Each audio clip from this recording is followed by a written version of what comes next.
A matemática faz parte de nossas vidas, ou deveria fazer. Com certeza, porque ninguém te enrola, né? Se você não sabe matemática, você quer em qualquer fria da vida aí. Para muita gente, ela é uma barreira, mas não que seja intransponível. Tem gente que não gosta de quebrar a cabeça, né? Já prefere mais uma calculadora. E vocês trabalham com calculadora? Não, só na mente mesmo, só na cabeça.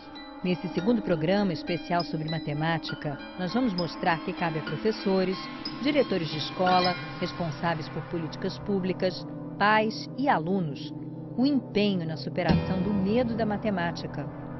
Não é privilégio do Brasil a relação difícil com os cálculos. É de autoria de um alemão, por exemplo, o livro que narra as aventuras sonhadas pelo pequeno Robert. O menino costumava sonhar que fugia de um grande peixe faminto ou que escorregava num abismo. Mas um dia, viu um homem bem velho, pequeno como um gafanhoto, se balançando numa folha. "Quem é você?", pergunta Robert. O homem responde: "Sou o diabo dos números." O diabinho é do bem. Com a ajuda dele, ao longo de 13 sonhos, Robert, que detestava fazer contas, passa a adorar matemática. O sonho do menino Robert está num livro que foi escrito para quem tem medo de matemática. O Diabo dos Números mostra como frações e coisas até bem mais complicadas são, na verdade, divertidas. A matemática, afinal, está em coisas tão simples quanto partir ao meio uma simples barra de chocolate. Mas e saber de cabeça de quantos bombons eu vou precisar para dar 3 a cada criança de uma turma de 24 alunos? E se 12 bombons derreterem com o calor e eu tornar a fazer a distribuição para que cada criança tenha a mesma quantidade, com quantos cada uma vai ficar? Tudo isso é simples. Se a gente aprende matemática passo a passo, com um conceito depois do outro, como uma construção. Só que se um tijolinho não ficar firme na base, o conhecimento desaba. Mais tarde, quando a matemática se torna mais complicada, mais abstrata, nas séries finais do ensino fundamental ou no ensino médio, não dá mais para brincar de fazer conta com chocolate. É aí que a matemática pode se tornar realmente um grande problema, difícil de resolver, ou então se transformar num pesadelo. Já teve pesadelo com matemática? Só. Já? O que você teve? O que você sonhou? Sonhei que os números estavam me batendo. Tá brincando? Números que batem, números que perseguem. Estava dormindo e apareceu um número e ficou. E aí depois, como é que você se livrou dos números? Eu chamei minha avó. Ela te ajuda a estudar matemática com você? Não, um pouco. Mas quem me ajuda mais é minha explicadora. Ter uma explicadora, receber em casa uma professora particular, fazer acompanhamento pedagógico personalizado. O nome varia, o objetivo é parecido: preencher uma lacuna. Ela aparece quando os pais não têm tempo ou conhecimento para ajudar no estudo dos filhos, ou quando a escola não cumpriu seu papel. Para aproximar a garotada do raciocínio matemático, diferentes estratégias podem ajudar, como mostra Márcia Baumberg, que trabalha com crianças e pré-adolescentes com dificuldade tanto em português quanto em matemática até o 7º ano. Um trabalho que já tem um acompanhamento, várias dissertações e teses, é o jogo do xadrez, por exemplo, que tem uma ênfase assim, na matemática, mas que a gente sabe que ele resulta uma melhora em várias outras disciplinas. Um dos meus professores, uma vez, quando estudava na escola, eles me disseram que quem joga muito xadrez aperfeiçoa um pouco do estudo da matemática. E o que você achou? Achou que é isso mesmo? Uhum. Em que você acha que o xadrez te ajuda na matemática? Raciocínio. O que é o mais difícil da matemática? Quase nada agora, né? Melhorou muito. Só pensar. Só pensar. Pensar, raciocinar, se concentrar. O xadrez ajuda, e não é só ele. Qualquer jogo que for bem orientado, que tiver uma questão para a criança, questioná-la, aprofundar o pensamento dela, o raciocínio dela, é um jogo que vai ser interessante. O Sudoku, por exemplo, que está aqui, né? Você usa com as crianças, com os seus alunos? Eles adoram. A gente tem umas cartinhas aqui que tem a sequência, vão dos mais fáceis aos mais difíceis, né? ela tem que cuidar, são de 1 a 9 que tem que ser colocado na horizontal, na vertical e dentro do próprio quadro. Então tem níveis, né? E aí tem toda uma questão de lógica, de combinação, de cuidar para não repetir na mesma linha o mesmo número, nem no mesmo quadro. Jogando, brincando, fica mais fácil diminuir a famosa ansiedade, tão comum entre os que temem os números. Por que a matemática provoca mais bloqueio emocional que outras matérias? Normalmente para a criança é muito divertido conhecer as formas geométricas, aprender a contar. Por que de repente a matemática vira um problema? Quando é que acontece essa virada? Olha, não existe, né? A psicose da matemática, a neurose da matemática, a fobia da matemática. Isso é muito comum, né? Infelizmente os números são grandes, 10, 15% às vezes de uma população escolar, em certas idades, os meninos, as meninas, etc. Isso tudo acontece e acontece em vários países. E é fruto da frustração, quer dizer, a criança não aprendeu, né? Vai ser ridicularizada pelos colegas, ou pelo professor, ou pelo contexto, ou ela se sente frustrada porque ela vai bem em história, em geografia, né? Nas artes e não vai bem em matemática. Então é o reflexo de uma frustração em que faltou conhecimento, mas não é um impedimento cognitivo. Não é? A maioria das pessoas, né, com o QI normal é capaz de dominar os conceitos básicos de matemática, pelo menos até o 9º ano. Não é uma barreira intransponível. Agora, né, se teve o problema, ele tem que ser curado. Tanto o problema psicológico quanto o problema objetivo.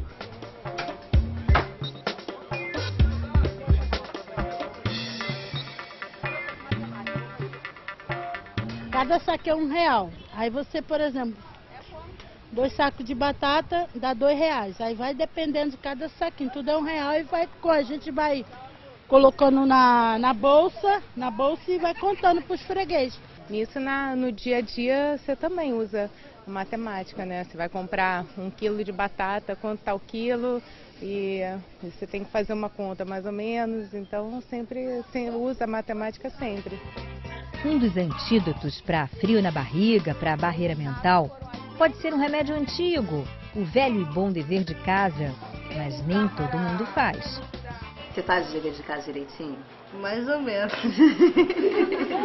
Não só em matemática, em todas as matérias, a maior dificuldade da turma é a falta de responsabilidade com o dever de casa. Por quê? É importante, é uma continuidade da nossa aula aqui.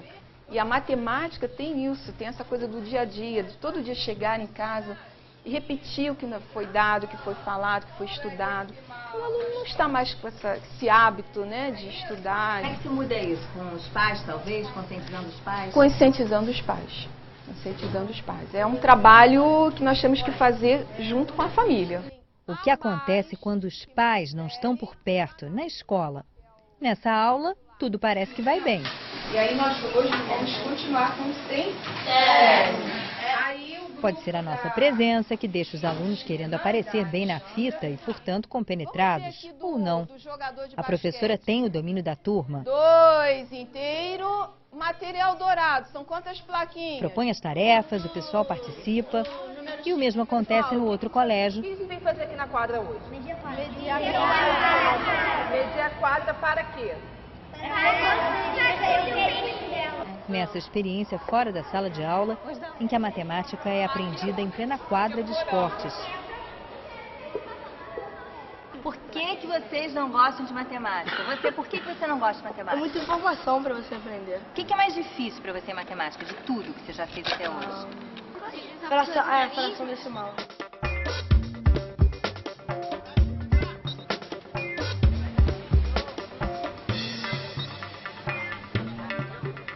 Preço quebrado, 2,30. Aí você passa para 2,50, bota para 2. Como é que você faz essa conta mais rápido? Eu quero, você é 2,30, eu tiro 30, eu quero que você pague só o 2.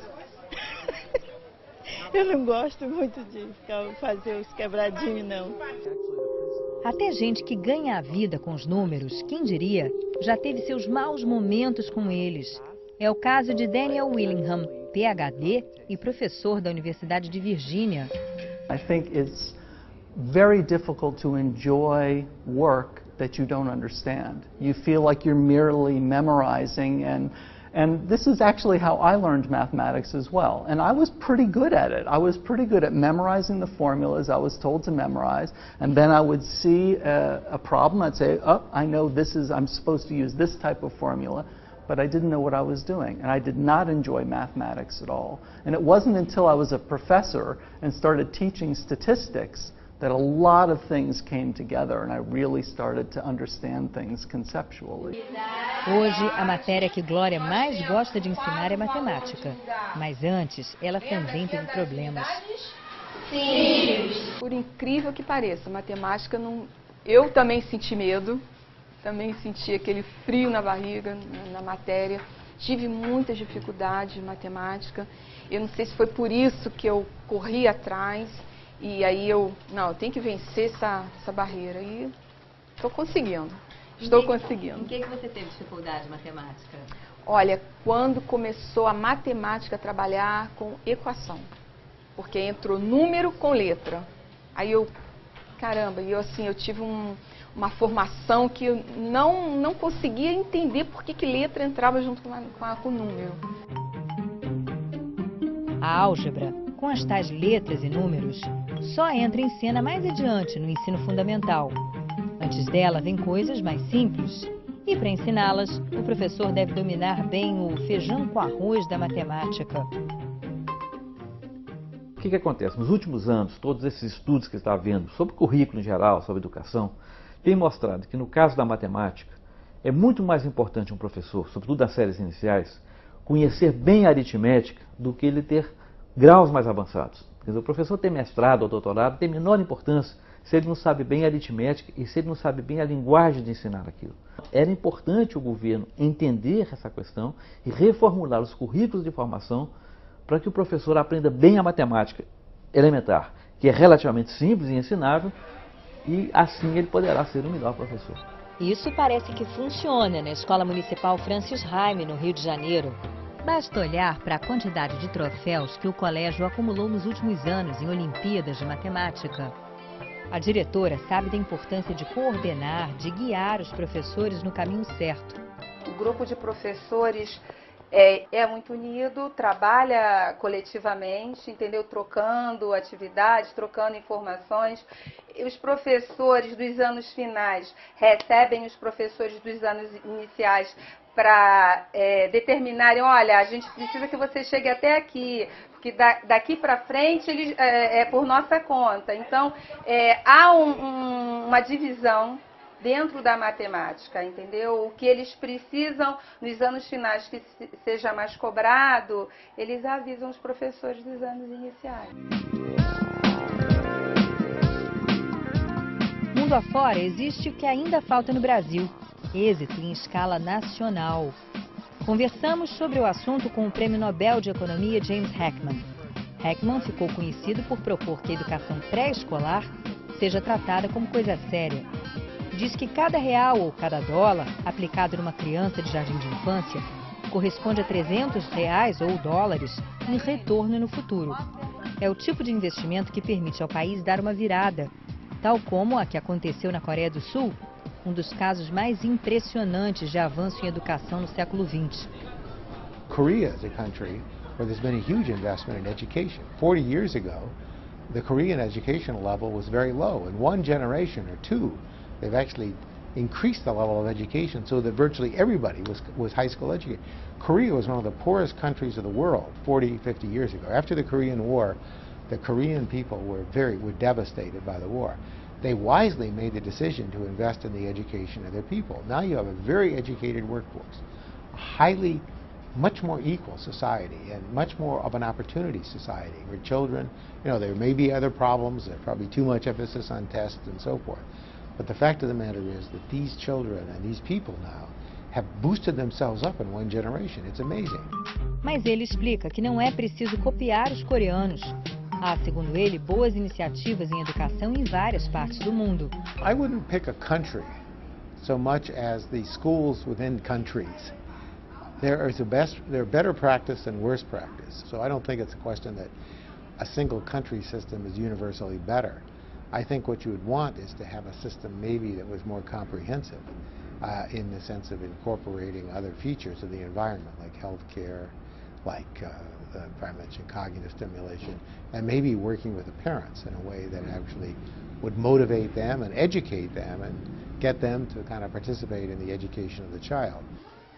Essa é uma turma de 5º ano, antiga 4ª série. Os alunos têm em média 11 anos e estão começando a ver os números decimais, ou seja, os décimos, os centésimos, os milésimos. Com isso, eles vão aprender pesos, medidas, também o sistema monetário e usam elementos relativamente simples do dia a dia, como uma fita métrica. As crianças se medem umas às outras e anotam a altura a que já chegaram. Nessa outra escola, crianças que estão na série anterior, no 4º ano, fazem uma atividade parecida. Medem o perímetro da quadra de esportes. Especialistas defendem que o que cada escola dá em cada série deveria ser homogêneo. Uma coisa que a gente percebe é que depois que começa a educação fundamental, o ensino fundamental a partir do 1º ano, não é homogêneo o que as escolas no Brasil dão em cada ano, em cada série. Isso deveria ser homogêneo? Olha, claro que sim. Não é? Em algumas disciplinas isso é mais importante do que em outras. Na matemática é fundamental. O grande avanço, a grande revolução que nós assistimos hoje no mundo, nos países desenvolvidos, que dão importância à matemática porque ela é um instrumento fundamental da sociedade do conhecimento, é exatamente padronizar os seus programas de ensino. Mesmo países que são federativos ou que não são unitários têm se preocupado muito com isso. O exemplo mais recente é dos Estados Unidos, em que 40 dos 50 estados acolheram e adotaram um programa comum, rigoroso, em que prevê para cada série aquilo que deve ser ensinado. Na matemática, isso é absolutamente fundamental. Existe uma discussão nesse sentido no Brasil hoje? Não, ainda não. Infelizmente não. Isso existe em outros países, mas o Brasil ainda não amadureceu a ideia de que essas coisas são importantes. O Brasil devolveu para as escolas responsabilidades que são do governo, sob o pretexto de autonomia, de autonomia pedagógica, de colegiados. O governo, seja no nível federal, estadual, municipal, abriu mão da sua função de determinar aquilo que deve ser ensinado de uma maneira objetiva, de uma maneira rigorosa, como se faz nos países mais avançados. O que é o mais difícil? É entender um problema, o que o problema está pedindo, ou é fazer a conta? Às vezes entender o problema. Não entender um problema de matemática pode ser um problema de português. A matemática não pode ser vista como algo isolado das outras matérias. Matemática tem ligação com todas as outras áreas, com as linguagens, tem ligação com a geografia, muita ligação com a geografia, né? Quando você vai falar de mapas, de estatísticas, tabelas, gráficos. A matemática tem ligação com a história, porque a história tem um tempo cronológico que é importante quando você constrói a ideia do tempo histórico. Então a matemática tem relação com tudo. Se você faz a relação com a criança, ela deixa de ser um tabu. Os pais devem ter cuidado de não passar para os filhos as suas inseguranças, sobretudo nessa área de matemática, porque a matemática é um instrumento fundamental. Quer dizer, qual que é o grande problema de aprender matemática? Eu não vou usar isso. Muitas vezes não vai usar. Agora, se você não aprende matemática até o 8º ano, você não tem a opção na vida de fazer um ensino médio bom. Você não faz um ensino médio bom na vida, você não tem a opção de escolher uma carreira universitária. Então, qual que é o problema de não saber a matemática, né, que as pessoas não gostam e não vê o valor para a vida? É que você corta opções da sua vida. É ruim para o indivíduo, péssimo, e é péssimo para a sociedade. Matemática que você aprendeu na escola, você vê aqui no seu dia a dia como, assim? Eu acho que é fundamental. Principalmente que você vai comprar um produto, né, que tem diversas marcas, e aí um tem uma quantidade X de produto com um preço, e a outra às vezes tem mais do produto, mais gramas do produto, e o preço é um pouquinho mais caro, mas vale a pena, né? Como o papel higiênico também, né? Que às vezes tá uma promoção, mas quando você vai ver ele vem menos dentro da embalagem. Então não é a promoção, né? Na verdade você está realmente pagando menos por menos produto. Então faz sentido aquela história de matemática, não vou usar isso na minha vida, não é verdade, não? Não, tem que usar, tem que usar. Yes, you may never use certain parts of mathematics. I have a degree in mathematics. I have a PhD in statistics. But there are parts of mathematics which I no longer use. But it's all part of that building of a logic, of a way of thinking quantitatively. So a lot of that stuff that seems so irrelevant isn't really, because it's building a mindset, a way to think, a logic that enables you to deal with and grapple with quantitative issues of other sorts that may not demand a second order equation, but that studying of that is taking you deeper into the thinking that goes behind mathematics. It's all part of that notion of understanding the deeper meaning. Once you understand that, you have access to a lot of things that the world now demands. Jobs are no longer, they're much more dependent now on mathematics background, computers, robotics, all of these things, statistical analysis, all of these things play a much more prominent role in the economy. So the more you get into understanding and being able to think that way, the better off you'll be. Sem matemática, por exemplo, não se faz um engenheiro. E de acordo com a Confederação Nacional da Indústria, no Brasil, 150 mil vagas para engenheiros não serão preenchidas até 2012, por falta de candidatos. Numa perspectiva individual, a formação nas chamadas ciências exatas, entre as quais a matemática é a estrela, é hoje um passaporte para o mercado de trabalho. No âmbito nacional, ela é o atalho para a superação de desigualdades econômicas e sociais. É quase uma continha. Brasileiros sem preconceito com matemática, mais demanda por profissionais das áreas ligadas aos números, igual a mais gente bem empregada e ganhando melhor. Como se queria demonstrar, todo mundo sai ganhando. Para que o país não perca o bonde, quem entende de educação sugere ações que tenham um olho no aqui e agora e outro lá na frente, no professor que está sendo formado e que daqui a alguns anos estará ensinando os nossos filhos. Grande desafio, grande nó no Brasil é o professor. E aí você tem que ter uma política de dois tempos. No futuro, como é que faz? Tem que começar do zero, atrair gente boa, ensinar a matemática que ele vai ensinar, ele saber dar muito exemplo, saber aplicar aquilo muito bem no futuro. Isso tem que começar, nós não começamos ainda. No presente, o que tem que fazer? Estudar as melhores estratégias de ajudar esse professor, com as lacunas que ele tem, a ser melhor. Ou seja, dar a ele programas de ensino estruturado, materiais bem organizados e ajudá-lo no processo a ser um pouquinho melhor. Então, essas políticas de dois tempos são fundamentais. E orientar a sociedade, orientar os pais, né, obrigando as escolas a terem programas de ensino claro, divulgar os programas de ensino para os pais e ajudá-los a ajudar as crianças para não deixar acumular essa falta de base. Quer dizer, o todo é esse, né, e o Brasil ainda não parou para cuidar desse todo, nem na matemática e nem no resto.